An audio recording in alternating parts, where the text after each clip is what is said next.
얼마 전에 있었던 미국 대선에서 도널드 트럼프가 이제 당선이 되면서 미국 사회뿐만 아니라 전 세계에 그런 정치적으로, 사회적으로, 경제적으로 많은 그런 영향을 끼친 사건이 있었습니다.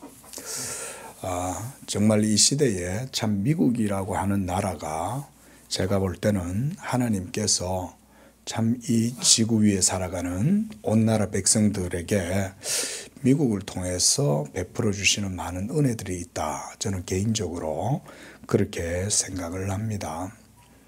우리나라도 정말 어려울 때 미국의 원조를 받았고, 또 미국이 참 우리나라가 북한에 의해 가지고 남침을 당하고, 그렇게 해서 완전히 이 나라가 공산화될 수 있었던 그런 절체절명의 상황에서도 하나님께서 미국이라고 하는 거대한 나라를 통해서 우리나라를 참 그 수렁에서 저는 건져주셨다, 이렇게 믿고 또 감사하고 있습니다.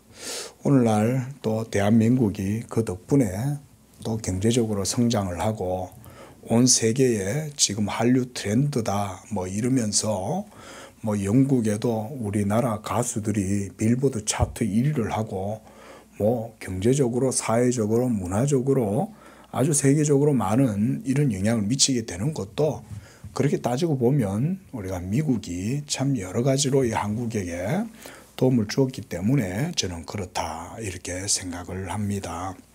그러나 여러분, 우리가 그보다 더 역사를 거슬러서 한번 돌아가 보면 미국이라는 나라는 어떻게 생겨났으며, 또 어떻게 그 미국이 지금까지 저렇게 큰 나라가 되었을까? 우리가 이걸 한번 생각해 보면요, 그 처음은 그렇지 않았다는 것을 알 수가 있습니다. 1620년에 필그림, 바로 그 청교도들이 정말 이 103명의 남녀 아이들을 합쳐서 이렇게 해서 그 작은 메이플라워를 타고 매사추세츠 그곳에 이제 도착하고, 이러는 가운데 또 배를 타고 오다가 그들이 거의 절반가량이 죽었다고 합니다.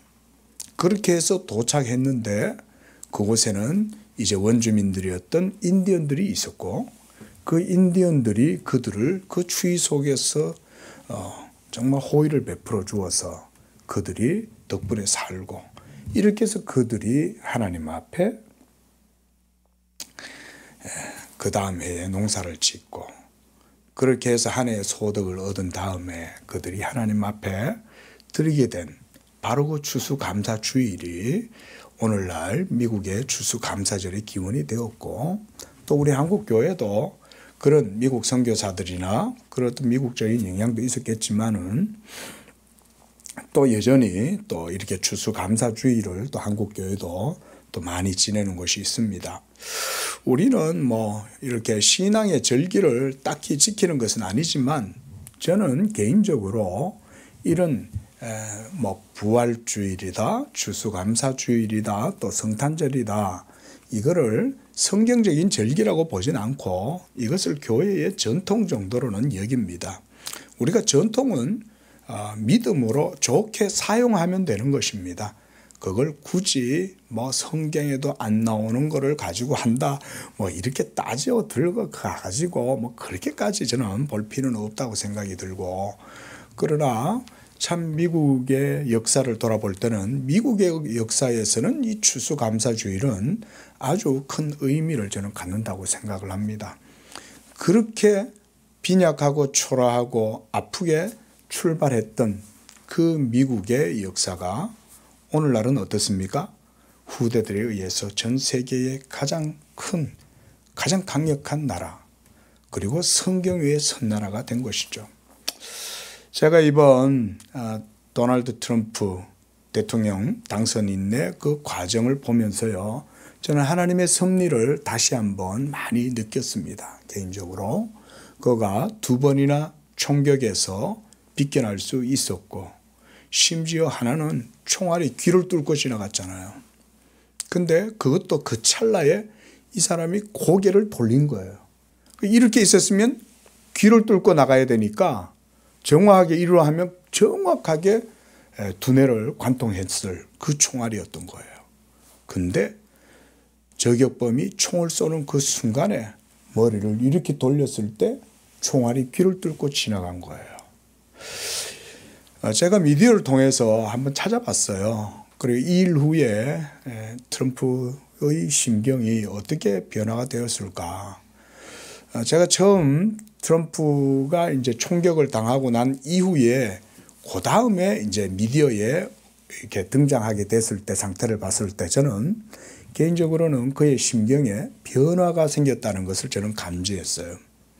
이전보다 더 뭔가 겸손해지고 이전보다 뭔가 더 무거운 착잡한 이런 마음을 가지고 그가 대중 앞에 서 있다는 것을 저는 느꼈습니다. 아니나 다를까 얼마 전에 제가 여러 미디어를 살펴보니까요. 이 트럼프 대통령이 이번에 대통령 그 선거를 하기 바로 직전에 미국 교회 목사님들이 모여서 이 대통령 선거 전에 트럼프에게 안수 기도를 하고 함께 모여서 같이 합심 기도를 하고 이렇게 해서 목회자들이 다 둘러 모여가지고 이 트럼프 당선인에게 기도하고 있는 이런 영상을 봤어요. 그리고 트럼프도 바로 그 총격을 겪고 난 이후에 미디어 같은데 이제 방송 같은데 나와서 자기 신앙을 고백하더라고요. 하나님이 그때 나를 살리셨습니다. 이렇게 고백을 하는 걸 봤습니다. 또한 그뿐 아니라 참 그의 아들 주니어 트럼프 그 사람도 올해 8월 달에 저 여의도 순복음교회 와서 또 간증을 하기도 하고 또 우리나라의 또 미디어 방송에도 출연해서 자기 신앙을 고백하게 되는 이런 내용들도 제가 보면서 그 가정 내에 이 하나님께서 그 트럼프라는 한 연약한 사람 참 트럼프가 우리가 보면 이미지가 그렇게 대중적으로 이렇게 호감이 가는 이미지는 아니지 않습니까? 뭔가 근데 참 외적으로는 그렇게 보여도 하나님께서 쓰시면 하나님께서 또한 낮추시고 쓰시는 줄로 믿습니다. 네? 하나님은 사용하시려면 먼저 믿음을 주셔요. 근데 믿음이 들어가려면 연약함이 깨져야 돼요. 내 속에 자아가 죽어야 돼요. 내가 안 죽으면 믿음이 역사를 못해요. 그래서 하나님이 쓰시기 위해서 뭘 하시냐? 믿음을 집어넣는데 믿음을 집어넣기 전에 내 속에 연약한 것을 깨트리시는 거예요. 트럼프가 바로 그런 과정을 저는 거쳤다고 생각을 해요. 참 하나님께서 저 미국이란 나라를 참 하나님이 그래도 그 메이플라워를 타고 그 어려운 혹독한 주의 속에 바다를 건너서 그곳까지 절반만 살아남은 그 사람들이 지금 결국은 미국의 기초가 되고 그들의 고난과 어려움, 역경이 미국의 주춧돌이 됐다는 사실을 생각하면서 저는 오늘 여러분들에게도 이 본문으로 이 추수감사주일의 의미, 우리의 신앙의 의미를 이 말씀을 통해서 살펴보고자 하는 것입니다.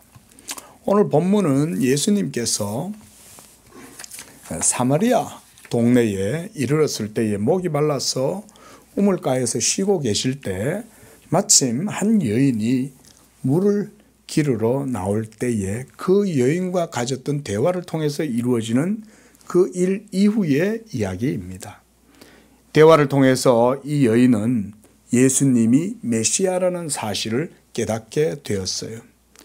그동안 조상 때로부터 그렇게 메시아가 오리라고 했던 그 메시아가 드디어 그녀의 눈앞에 등장하게 된 것입니다. 이 감격과 기쁨에 이 여인은 자기 자신의 지나간 과거와 아픔과 고통과 외로움과 상처 이런 모든 것들을 순식간에 눈 녹듯 다 사라져 버렸어요. 그리고 동네에 달려 들어가서 여러분 보시오. 나는 오늘 메시아를 만났습니다. 그 메시아가 나에 대해서 지난날에 내가 겪었던 모든 일들을 내가 말해주지도 않았는데 이 사람은 다 알고 있었습니다. 요즘 말로 하면 쪽집게다 이런 말이죠. 예? 말도 안 해줬는데 어떻게 그렇게 모든 걸 다 아냐. 그리고 예수님께서는 바로 내가 그다. 내가 바로 그 메시아다. 라고 이 여인에게 말해 주었을 때 이 여인은 이 예수님이 메시아라는 사실을 알고 기뻐하면서 동네에 들어가서 많은 사람들에게 복음을 전했던 것입니다. 그래서 28절에 보면 여자가 물동이를 버려두고 동네에 들어가서 사람들에게 이르되 내가 행한 모든 일을 내게 말한 사람을 와서 보라. 이는 그리스도가 아니냐. 이렇게 많은 사람들에게 예수님 메시아에 대해서 전도를 했던 것입니다. 이렇게 저는 오늘 이 본문이 우리에게 이 예수님을 만난 여인의 변화된 모습을 먼저 보여준다고 생각을 합니다. 하나님께서는 그녀의 지나온 모든 삶을 다 아셨어요. 예수님은 이 여인을 만나보지도 않았고 듣지도 않았지만 이 여인을 만난 즉시 그 여자가 하나님이 택하시고 부르신 자라는 사실을 예수님은 알았습니다. 그리고 그녀의 지나온 정말 비루한 삶, 이 남자 저 남자 거쳐가면서 삶을 연명할 수밖에 없었던 한 연약한 여인의 삶. 그런데 예수님은 지금 있는 네 남편도 너의 남편이 아니다. 너에게 남편이 없다. 이 여자의 가장 아킬레스건, 수치스러운 그 문제를 예수님이 덜커덕 끄집어낸 거예요. 이 여자가 얼마나 놀랐겠어요? 예? 그런데 예수님은 그 여인에게 네 남편을 데려오라. 네 남편을 데려오라. 이 여자는 갑자기 양심이 찔리면서 저에게는 남편이 없습니다. 그래, 맞아. 너한테 남편이 없지. 지금 네가 같이 살아가고 있는 그 남자도 다섯 번째니까. 그러니까 그 남자가 또 네 남편이 아니지 않느냐. 그러니 너에게 남편이 없다는 말이 맞지. 얼마나 놀랐겠어요, 여러분. 오늘날도 그렇지만 그 옛날 같으면 동네에서 아줌마들 빨래터, 네터 같은 데 가면 이 여자는 아마 동네 여자들한테 엄청 손가락질 당하고 환양년이다. 막말로 그런 소리까지 아마 듣고 살았을 거예요. 저것이 우리 동네 와가지고 우리 동네 남자 다 꼬드기고 저렇게 하네 이러면서 얼마나 질시를 당하고 무시를 당했겠어요. 그랬던 여자가 예수님을 만나자 갑자기 눈 녹듯 모든 것들이 다 녹아버린 거예요. 지금까지 자신이 살아왔던 삶의 고통과 애환, 누구도 이해해 줄 수 없는 슬픔, 괴로움, 이것을 예수님을 만나자마자 순식간에 싹 잊어버리게 된 거예요. 예수님을 만난 기쁨이 너무 커서 이 여자는 도리어 오늘 본문을 보면 28절을 보시겠어요? 여자가 물동이를 버려두고 동네에 들어갔다 그랬어요. 여러분, 물동이가 얼마나 중요합니까? 지금 이 여자는 우물에 뭐 때문에 왔습니까? 물 뜨러 온 거죠. 물 뜨러 왔는데 자기가 왜 왔는지를 잊어버린 거예요. 그리고 지금 물동이가 중요한 게 아니에요. 물동이를 내버려 두고 어디로 갔냐? 그동안 자기를 무시하고 조롱하고 멸시하고 손가락질하던 동네 사람들한테 달려 들어간 거예요. 왜 그랬을까요? 메시아를 만난 기쁨이 너무 커서 그거 얘기하는 게 지금은 급선무인 거예요. 그러니까 달려가 가지고 동네 사람들 내가 행한 모든 일, 내가 지난날 살아왔던 모든 일들을 나한테 하나하나 다 얘기해 주었던 바로 그분을 내가 만났습니다. 그는 바로 그리스도입니다. 그래서 30절에 그들이 동네에서 나와 예수께로 왔다 그랬습니다. 저는 여기서도 하나님이 역사하셨다고 생각을 해요. 여러분, 그 천박한 여자, 멸시당하고 무시당하고 조롱받던 그 여자, 정말 비루하게 살며 이 남자 저 남자한테 빌붙어서 생명을 임명하는 보잘것없는 그 여자가 와서 메시아를 만났다고 얘기하는데 놀랍게도 동네 사람들은 그 여인의 말을 듣고 예수님을 만나러 왔다는 거예요. 이게 하나님의 역사인 줄로 믿습니다. 하나님이 역사하시면 보잘것없는 여인도 쓰시는 거예요. 보잘것없는 여인이 내가 메시아를 만났다고 떠들자 사람들의 귀가 확 열리면서 그걸 듣게 된 거예요. 그리고 예수님을 만나러 동네 사람들이 우르르 몰려 나오게 되는 거예요. 여러분, 그 여자가 동네 사람들을 이끌고 나왔을까요? 하나님이 이끌고 나와셨을까요? 하나님이 이끌고 나와주시는 거예요. 여러분, 믿음은 이런 것인 줄로 믿습니다. 여러분, 신앙생활을 자세히 보세요. 여러분, 예수 믿으면서도 여러분, 내가 예수 믿었고 내가 뭐 했고 여러분, 이런 말 절대 하지 마세요. 구원도 하나님이 주시는 것이요, 구원받도록 은혜 주시고 인도해 주시는 것도 하나님이 하시는 겁니다. 이 사람들은 도대체 이 여자가 어찌하여 그런 사람을 만났을까 이러면서 그게 더 궁금한 거예요. 그러면서 예수님한테로 몰려 나온 거예요. 여러분, 이것이 바로 하나님께서 사람을 부르는 방법입니다. 바로 이 여인은 예수님을 만나고 난 이후에 모든 것들이 눈 녹듯 다 녹았다. 우리 성도님들도 예수님을 만나고 지난날에 어떤 삶을 살았든지 간에 예수의 은혜 안에서 모두 회복되고 치유되고 도리어 그 기쁨만으로 하나님께 영광을 돌리는 복된 삶이 되시기를 축원을 드립니다. 예수님을 만나면 다 끝나요. 예수님 만나면 그 속에서 모든 것들이 새롭게 시작될 뿐만 아니라 끝이 없어요. 그때부터 영원히 주어진 구원은 영원하게 우리의 것이 되는 것입니다. 그 다음에 이제 동네에 음식을 사러 갔던 이 제자들이 이제 돌아왔어요. 27절에 보면 이때에 이 여인이 이제 떠났어요. 이제 그럴 때에 제자들이 돌아와서 여자와 말씀하시는 것 보고 이상히 여겼으나 무엇을 구하시나이까 어찌하여 구하 말씀하시는가 하고 아무도 묻는 자가 없었다 그랬어요. 그냥 여자는 이제 동네로 막 지나간 걸 보는 거죠. 보고 있으면서 저 여자하고 뭐 말씀하셨나 이러면서 속으로는 이제 궁금해도 아무 말 안 하고 있었던 거예요. 그런데 그렇게 있던 제자들에게 예수님께서 32절에 이렇게 말씀하셨어요. 내게는 너희가 알지 못하는 먹을 양식이 있느니라 이랬어요.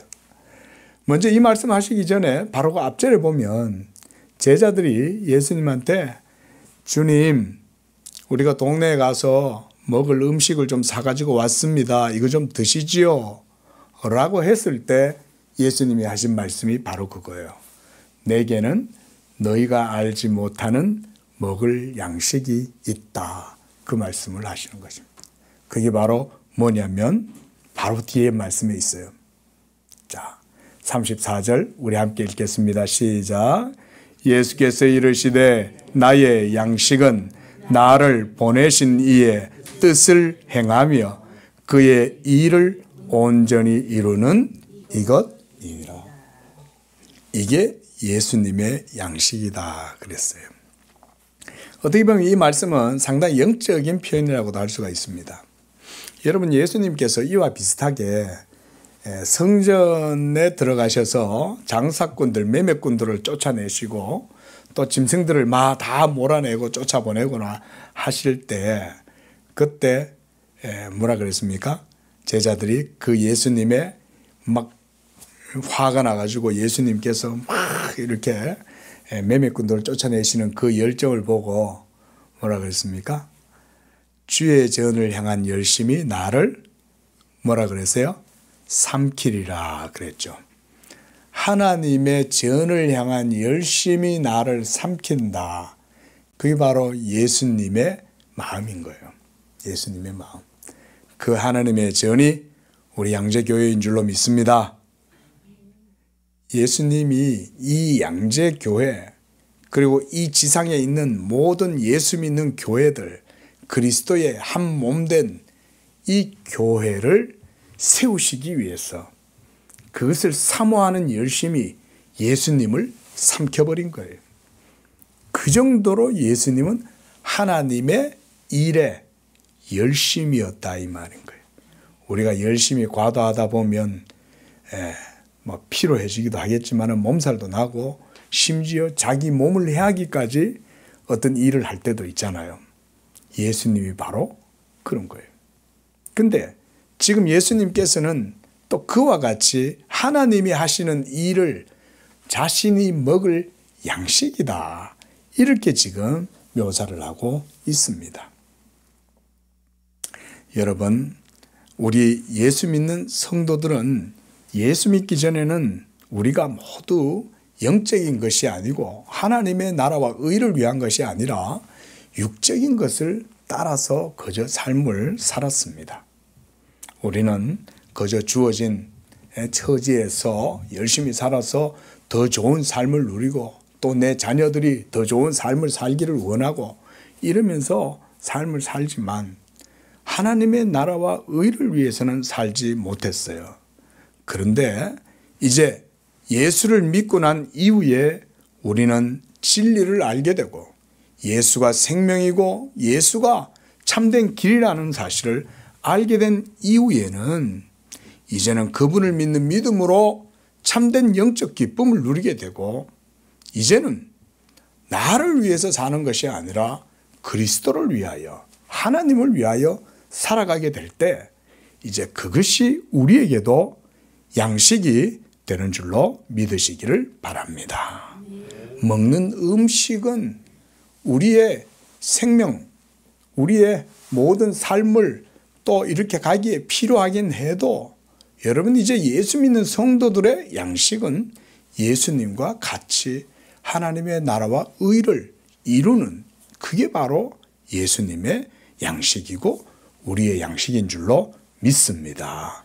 그런 믿음으로 살아가시기를 바랍니다.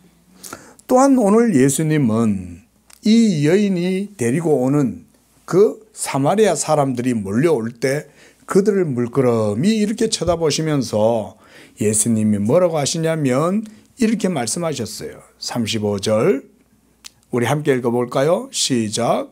너희는 넉 달이 지나야 추수할 때가 이르겠다 하지 아니하느냐. 그러나 나는 너희에게 이르노니 너희 눈을 들어 밭을 보라 희어져 추수하게 되었도다. 오늘 이 본문의 말씀도 예수님이 성경적으로 깊이 있는 얘기를 지금 하시는 거예요. 자, 예수님께서 이 사마리아 이 지역에 가셨을 때 당시는 아직 추수 때가 이르지 않았어요. 추수를 하려면 얼마나 더 있어야 됩니까?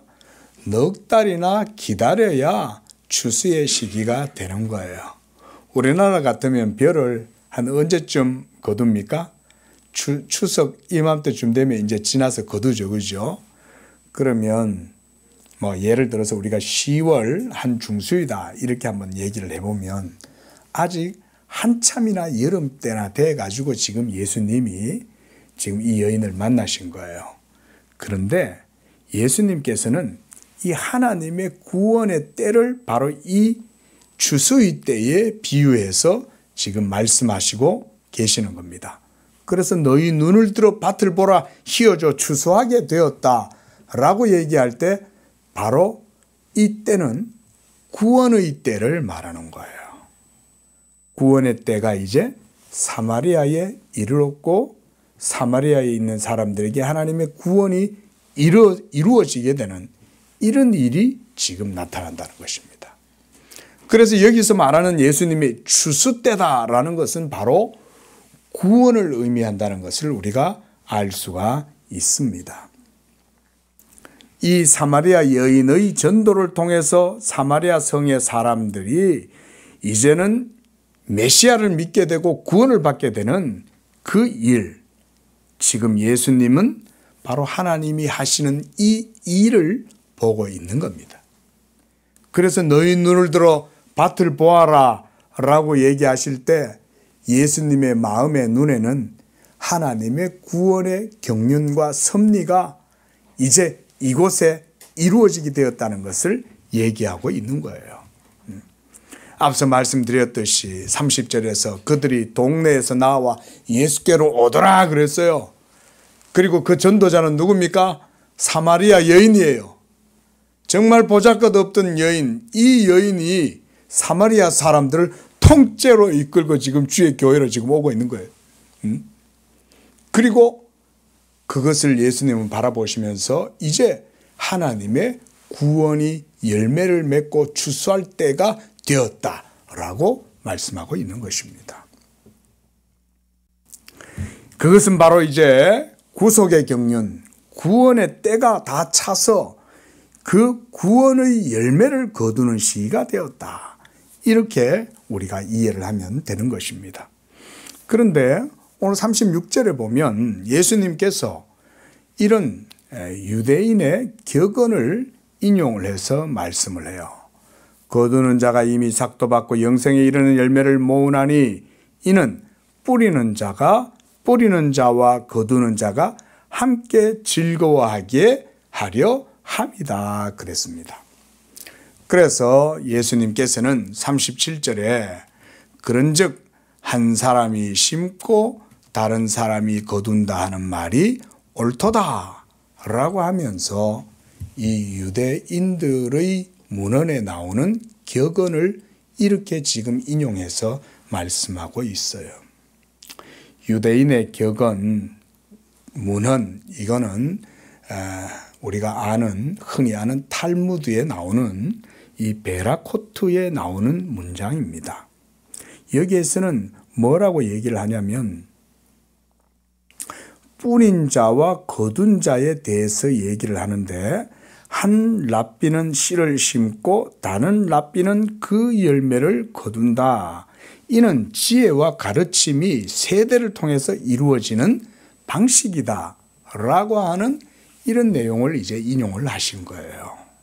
그러니까 유대인들은 누구든지 이 말을 잘 아는 거죠. 그렇죠?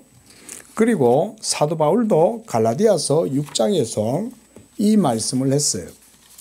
가르침을 받는 자는 말씀을 가르치는 자와 모든 좋은 것을 함께 하라.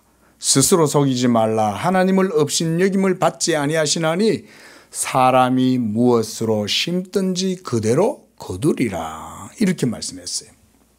그래서 8절에는 자기의 육체를 위하여 심는 자는 육체로부터 썩어질 것을 거두고 성령을 위하여 심는 자는 성령으로부터 영생을 거두리라. 이렇게 말씀했어요.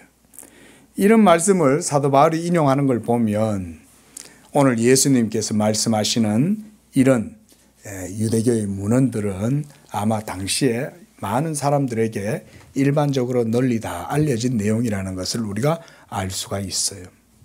또 이 말씀은 구약 성경 시편 126편에도 나와요. 시편 126편 5절에 보면 눈물을 흘리며 씨를 뿌리는 자는 기쁨으로 거두리로다. 울며 씨를 뿌리러 나가는 자는 반드시 기쁨으로 그 곡식단을 가지고 돌아오리로다. 이렇게 말씀하고 있습니다. 사랑하는 성도 여러분, 예수님을 믿고 살아가는 삶, 하나님이 모두 다 알고 계시는 줄로 믿습니다. 여러분들의 모든 삶을 오늘 이 사마리아 여인처럼 하나님도 다 아십니다. 메이플라워를 타고 1602년 저 미국에 도착했던 그 청교도들, 그들은 하나님을 바르게 예배하고 섬기기 위해서 새로운 땅을 찾아서 나간 거예요. 하나님께서 비록 그들이 반수나 죽고 겨우 몇 명이 남아가지고 그 땅에 정착했을 때 그들은 그 땅에서 새로운 비전을 가지고 새로운 소망을 가지고 그 땅을 개간하고 일구면서 자녀들을 낳고 거기에서 곡식을 심고 거두고 이러면서 삶을 살았던 거예요. 그런데 여러분, 그때 당시에 사람들은 어땠을까요? 마음이? 아직은 자기들이 생각하는 그런 정말 꿈 같은, 환상 같은 그런 이상과 비전이 실현되는 것을 그들은 보지 못했죠. 그런데 그들은 울며 씨를 뿌렸는데 지금은 미국이 전 세계에서 가장 웅장한 나라가 된 거예요. 네. 예수 믿는 믿음 가운데 우리도 소망하면서 이 땅을 살아갈 때 여러분, 우리도 뿌려야 하는 이런 시기에 있을 때가 많이 있습니다. 저는 제 얘기를 해서 죄송하지만 개인적으로는 저는 신대원을 다니고 이러면서 그때 제가 기억이 납니다. 그때 당시만 해도 벌써 전도사 때인데도 전도사들끼리도 참 한국 교회에 대한 걱정을 많이 했어요. 그리고 그때 뭐라고 저희가 이제 얘기를 했냐면 향후 한 15년 후에쯤 되면 이제 한국 교회는 많이 변곡점을 겪고 지나서 많이 퇴보할 거다. 그때 전도사 때 그런 얘기를 했어요. 그러면 우리는 무엇을 할 것이냐? 그래, 순수한 복음, 순수한 칼빈주의 개혁신앙을 바르게 세우고 지키고 나가자. 그것만이 우리가 할 일이요. 나중에 되면 결국 그것을 알아주게 될 거다. 우리는 인기도 없을 거야. 교리 얘기하고 칼빈주의 얘기하고 정통신앙 얘기하면 사람도 관심 없어요. 모여서 재미있게 뭔가 만찬이나 즐기면서 교제하고 뭔가 또 신앙에 막 동기를 불어넣어 가지고 막 재미있는 일 많이 시키고, 그래서 막 성도들이 막 뭐 하고 이러면 막 희열을 느끼고 뭔가 성취감을 느끼고, 그렇게 함으로써 뭔가 신앙생활이 뭔가 아주 막 즐겁고 뭐 그럴 것처럼 막 하게 해도 몰라도요, 시간 지나면 남는 게 없어요, 여러분. 진정 성도들의 영혼이 공고할 때, 성도들이 정말 사망의 줄이 그를 둘러치고, 그렇게 해서 정말 음부의 권세가 자기의 발을 붙들고 막 끌어당길 때, 여러분 그때 필요한 게 뭐겠어요? 그때 필요한 것은 그리스도 예수 안에 있는 복음의 진미인 거예요. 그때 진리를 아는 사람들은 그때 영혼이 더 빛나는 거예요. 여러분, 즐겁고 행복하고 평안할 때는 모든 사람들이 참된 것, 본질적인 것을 추구하지 않아요. 그러나 정말 영적으로 진정 갈급하고 진정 목이 말라서 샘을 추구하는 사람은요, 그걸 찾습니다. 진리를 추구하는 믿음 가운데로 나아가느냐, 이게 중요한 거죠. 벌써 그때 전도사 때 그런 얘기를 했던 거예요. 지금 어떨까요? 벌써 제가 2003년도에 이제 신대원을 졸업을 했는데 지금 벌써 20년이 넘었잖아요. 지금도 그때 사역 동역자들, 친구들과 지금도 그런 얘기를 하는데, 지금도 변함없이 그때 그런 고민을 했던 분들은 여전히 지금도 참된 신앙을 추구하고 바른 복음을 전하려고 애쓰고 있어요. 근데 여러분, 그게 호락호락하고 만만하지가 않아요. 왜냐하면 사람이 모여들기보다는 그게 이 시대에 대한 그런 현실을 직시하고 그 가운데에서 힘쓰고 애를 써야 되기 때문에 그런 거예요. 현실을 타협하면 쉽죠. 근데 그렇게 하지 아니하고 진리를 추구하고 그 가운데로 길을 걸어가는 것, 쉬운 일이 아닌 거예요. 지금 메이플라워를 타고 저 미국에 도착했던 그 사람들, 그들은 진리를 찾아서 갔던 거예요. 그리고 그들의 처음은 미약했던 거예요. 그런데 그들은 울며 씨를 뿌렸던 거예요, 그곳에서. 그리고 그 후손들이 점점 자라서 강대한 나라를 이루고 전 세계가 미국의 그늘 아래 있게 된 거예요. 저도 그런 생각을 해요. 제 개인적으로는 어려서부터 모태신앙으로 자랐고 또 한국교회 안에서 자랐지만 한국교회가 또 더 나아가고 더 성숙해야 될 그런 길들을 저는 바라보고 있습니다. 그런데 대부분 그런 생각까지는 안 나가요. 이거 뭐 제가 그렇다 이런 얘기가 아니라 여러분 우리 양재교회가 저는 이런 마음으로 기도하고 우리 성도들도 그런 마음을 품고 기도하시기 바랍니다. 하나님이 지금은 미약하고 적을지라도 우리가 이런 어렵고 척박한 환경 속에서도 오직 순수한 복음만 붙들고 진리만 증거하고 나아가면 하나님이 자기의 약속의 말씀대로 반드시 그 위에 복을 주고 열매를 거두게 하시는 줄로 믿습니다. 저는 이 시대에 여러분이 그런 마음으로 신앙생활을 하시기를 바라요. 울며 씨를 뿌리는 심정으로 여러분이 하십시오. 여러분이 지금 누리는 모든 구원의 은혜들도 이미 앞선 세대들이 다 수고하고 울면서 뿌렸던 거예요. 제가 여기서 목사가 되고 여러분들에게 말씀 전하는 하나님의 종으로 서 있을 수 있었던 것도 제 선대에서 벌써 믿음으로 다 살았던 거예요. 돌아보면 저희 부모님들 저 시골 교회에서 부흥 강사 목사님이 오시면은 항상 어릴 적에 보면 항상 우리 집 모시는 거예요. 첫째 목사님 우리 집에 오셔서 주무시라. 그때는 뭐 여관도 별로 없고 이럴 때 아닙니까? 그러니까 여관 가서 주무시니 우리 집에 와서 주무시라. 우리 집에 와서 주무시고 식사 밥을 건하게 막 차려드리고 그러면서 그때 저는 부모님들의 그런 모습을 보고 자란 거예요. 그러면 그 마음이 지금도 느껴져요. 그 부흥 강사 목사님은 하나님의 종이라고 얼마나 안들라고 그러면서 막 밥을 차리고 식사 준비를 하고 그 나중에 어머니가 이제 한번 어쩌다가 그런 얘기를 하신 것 같아요. 선지자를 섬기는 자는 선지자의 상을 받는다. 그 얘기를 하셨어요. 그래서 내가 목사가 됐나 그런 생각도 듭니다. 꼭 그것만 아니겠지만 그렇죠. 그래도 분명한 건 어린 내 마음에 하나님이 얼마나 기뻐하셨는가. 제가 그거는 충분히 느껴졌어요. 어릴 적인데도. 그뿐만 아니죠. 우리 앞선 세대들, 우때 어르신들, 할아버지 때 어르신들이 참 이 복음이 우리나라에 전파되었을 때에 얼마나 많이 그 복음을 받아들고 그 당시에 어려운 상황 속에서 믿음을 지키고 이 나라를 위해서 기도하면서 새벽마다 했습니까? 할렐루야. 저는 이것이 우리 한국교회에 정말 지금 후세대들이 그때 뿌려놓은 것을 지금 받는다. 저는 개인적으로 그렇게 생각을 합니다.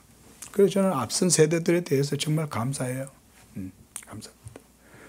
그런데 오늘 본문에서 예수님이 말씀하시는 씨를 뿌린 자들은 바로 성경적으로 말하면 누구냐면 구약의 율법과 선지자들과 그리고 믿음의 조상들을 의미하는 겁니다. 아브라함 때로부터 이삭과 야곱에 이르고 이스라엘 12지파와 그리고 예수님이 오실 때까지 이스라엘은 무엇을 했냐? 씨를 뿌린 거예요.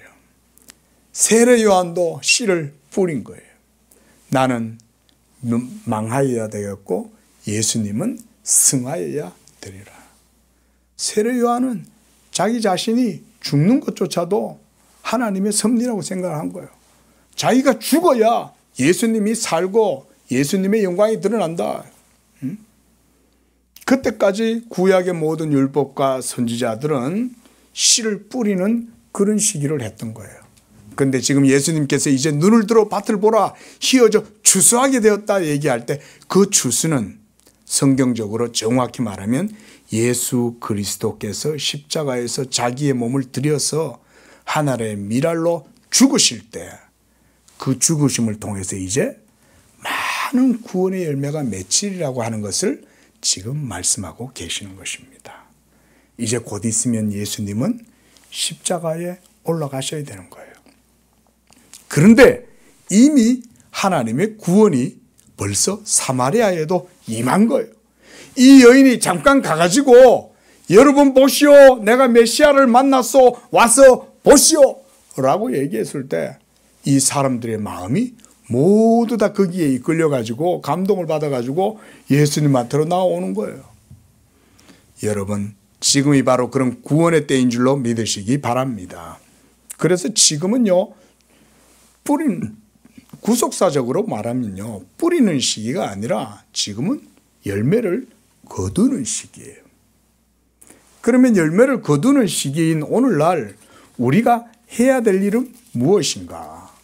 바로 오늘 이 여인처럼 여러분이 믿고 여러분이 만난 예수 그리스도를 전하면 되는 것입니다.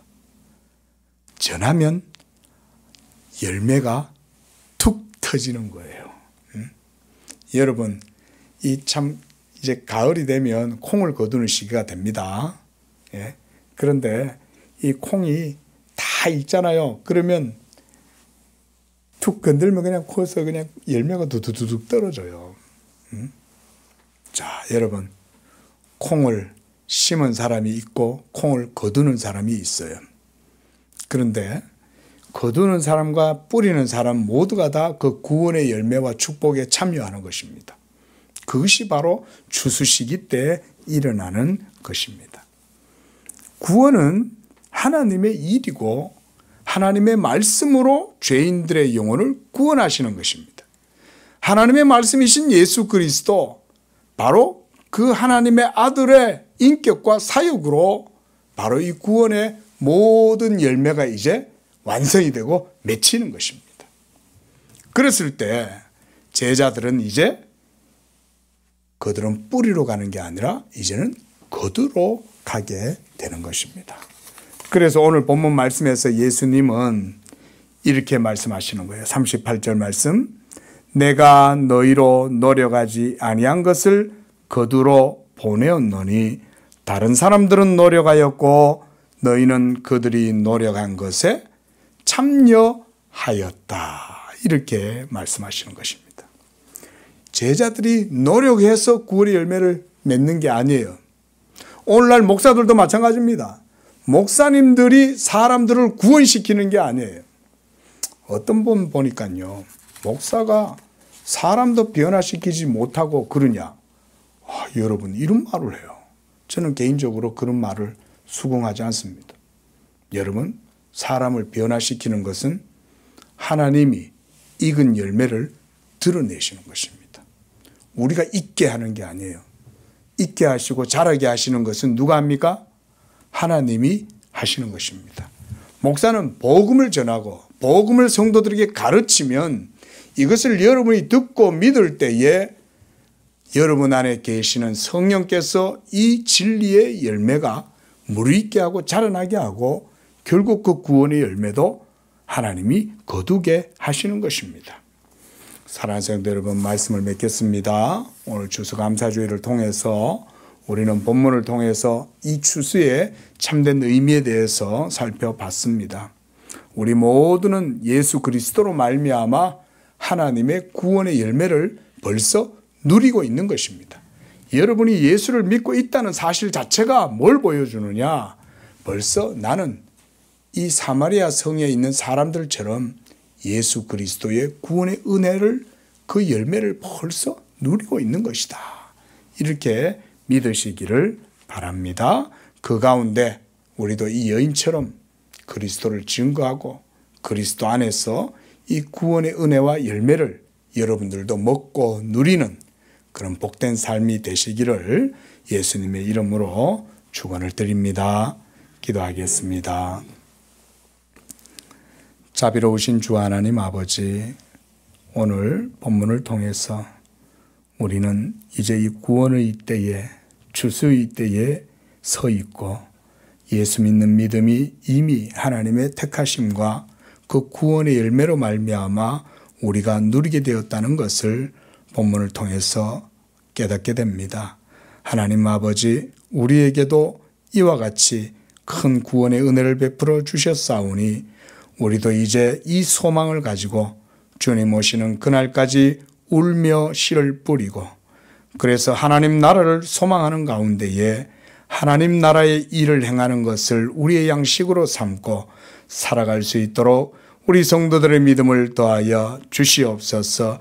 무엇보다 우리 성도들에게 구원의 기쁨을 더하여 주시옵고, 그래서 이제는 육을 위하여 사는 것이 아니라 하나님 나라의 일을 위하여 그것을 양식으로 삼고 하나님 나라의 일이 나를 삼킬 정도로 이제는 주님께 헌신하면서 이 구원의 값진 은혜와 열매를 먹고 누리는 복된 삶을 살아가는 우리 모든 양재교회 성도들 되게 도와주시옵소서.